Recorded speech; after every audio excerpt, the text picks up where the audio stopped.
What is the latest on Ten Hag? Thomas Tuchel reportedly ready to walk into the Manchester United job, and has talks gone by with Manchester United and Thomas Tuchel? Marcus Rashford called in for a meeting with Ineos to discuss his future and what may Rashford's future hold. Will he want to be at United or not next season? I truly believe he does want to be at United next season, but if he doesn't, Ineos are open to selling. What is the latest on Jadon Sancho? Manchester United transfer out, 100 million budget plus money raised through sales. Could there be about 200 million to spend, as United are planning to raise 100 to 150 million on sales? And then a little bit of an update on Dan Ashworth, a little bit of a boost there. So please do hit that like button if you have not already, and of course subscribe down below if you're new, and give me 10 minutes of your time to go through all the latest Manchester United news today that you need to know, starting with what Ben Jacobs had to say on the MUFC MPB YouTube channel in an exclusive interview and talking upon Ten Hag. He said Manchester United are planning to review Erik Ten Hag at the end of the season. United are also successful in planning, analysing managers in case they decide to replace Ten Hag. So what he's saying is Man United, and as The Athletic have said, and as every other reliable outlet has said, is as of now what they're hearing, United are going into next season with the planning in place that Ten Hag will be here next season, and they are planning with Ten Hag ahead of next season. The Athletic mentioned that if Ineos feel a change is needed, they will not hesitate. But as of now, every indication from every credible source has said Ineos are planning to go into next season with Ten Hag. That doesn't necessarily mean Ten Hag staying, because Ineos obviously did that, not Ineos, but Man United did that with Van Gaal. They planned for the season ahead with Van Gaal, and then they sacked him after the FA Cup final. He's saying United is succession planning with Ten Hag, but of course, while planning with Ten Hag, they're analysing other managers while they decide to replace Ten Hag. They're planning for next season with Ten Hag. They're also looking at how Ten Hag's done, the potential managers that could replace Ten Hag, looking at their plan, their philosophy, what they want to achieve, and weighing up, is Ten Hag the best guy to take us forward? Could that be Thomas Tuchel? Because it was said by Ben Jacobs that even if Manchester United win the FA Cup, there are a number of different factors that the club will consider before making a decision on Ten Hag's future, which I believe is the managers available, the price. Obviously, they know about the environment Ten Hag's been working in, and he's not going to succeed in that environment. They know about, sort of the injuries. They're going to look at everything. They're going to look at, these are the managers available. Ten Hag did this in his third season, but it wasn't great in his second season. But we know what he did at Ajax, and he had this, and this setback in his second season.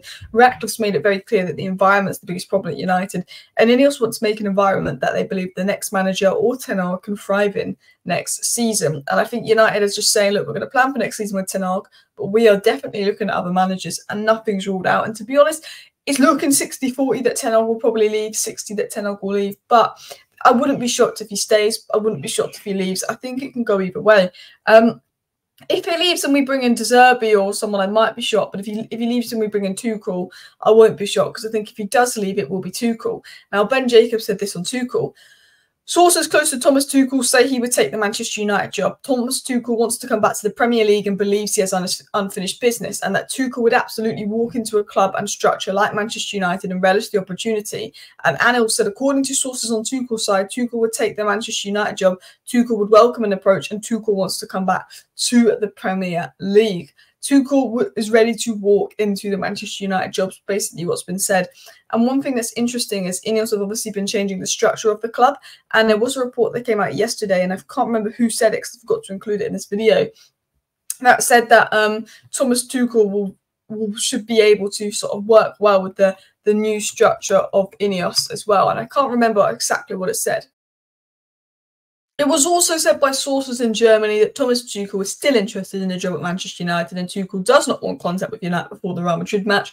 I think, to be honest, Ten Hag will probably go and Tuchel will probably come in, but it's very 60-40. Wouldn't be totally shocked if Ten Hag stayed, but I think they're weighing it up between Ten Hag and Tuchel, and they're not going to contact Tuchel until his season's over, out of respect, and they're not going to tell Ten Hag or tell the journalist Ten Hag's going until our season's over. I mean, I'd say out of respect, I'm sure the Ten Hag will want to know, but that's just what they do.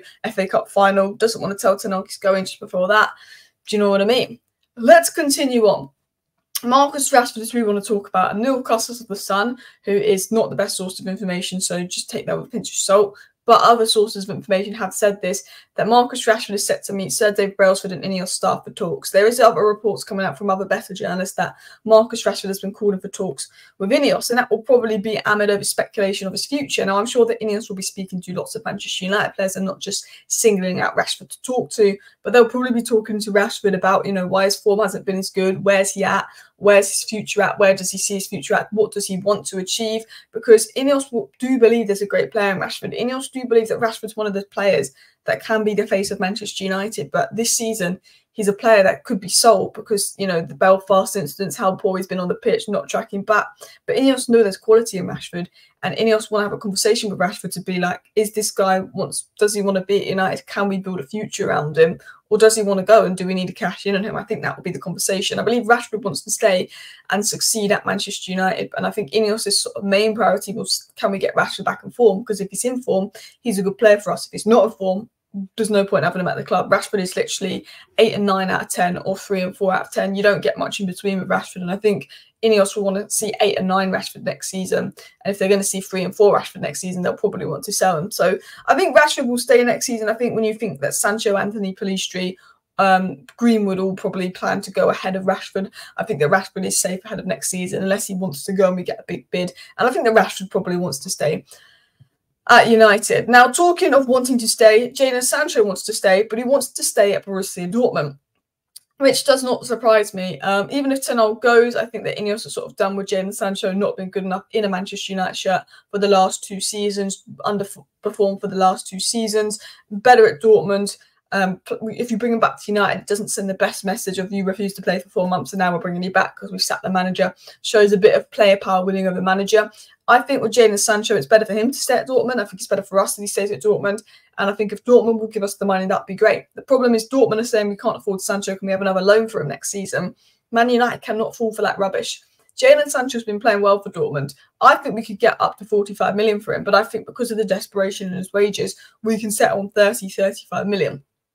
Dortmund will be able to fish out 35 million for Jadon Sancho if they want to. Will they? I don't know. But if they want to, they will. It was also said that Manchester United have around 100 million to spend this summer before sales. The club are aware of multiple sales. And if you think that we can get 35 million for Sancho, you think that we can maybe get 25 million for Casemiro, well, that instantly takes us to 60 million. You think Wan-Bissaka and Lindelof could maybe bring us 30 million combined, and that takes us to 90 million. Varane obviously saves about 20 million on wages in itself and him leaving. Same with Martial. You think potentially we get an offer for Maguire and Eriksen leaves and potentially we do sell someone like McTominay, we can make over 100 million in sales and that could give us, you know, over 200 million net spend. Now, Man United will say they have 100 million to spend this summer. Normally, United tell journalists they have a lot less than they do. So if United are putting out they've got 100 million, I think we've got 150 million net spend, and then I think we can make 100 million in sales. So I think there's 250 million to spend, which I think 250 million can get you Look at Me and Todibo for about 60 million. Sesko's about 40 million there, that's 100 million. Fofana of Monaco is about 25 million, that's 125 million. Olise is probably about 50 million, so that's 175 million. And then you think, okay, 20 million left back coming in, 25 million left back round up Olise, 200 million.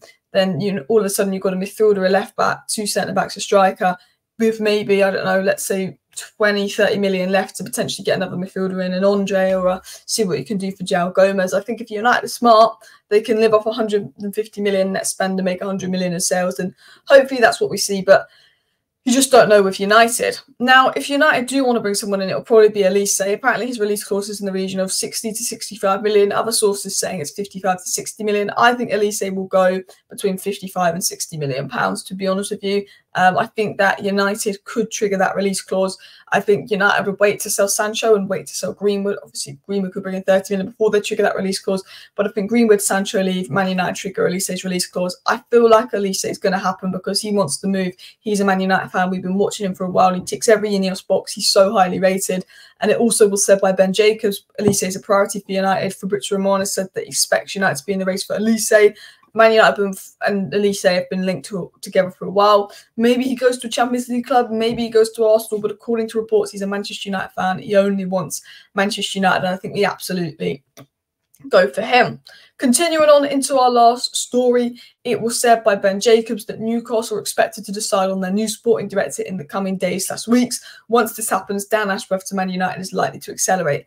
Jim Ratcliffe was saying in a private meeting yesterday with those at Ineos that he expects the deal to accelerate for Dan Ashworth to United to happen. Obviously, they've got a third party deciding that. Newcastle are going to bring the sporting director. There's a feeling that while Dan Ashworth's been delayed and delayed, there's a feeling that actually it's about to turn a corner and Newcastle will accelerate that deal. Anyway, people, thank you for watching today's video. Please do hit the like button on the way out. Of course, subscribe down below if you're new. See you next time. Bye.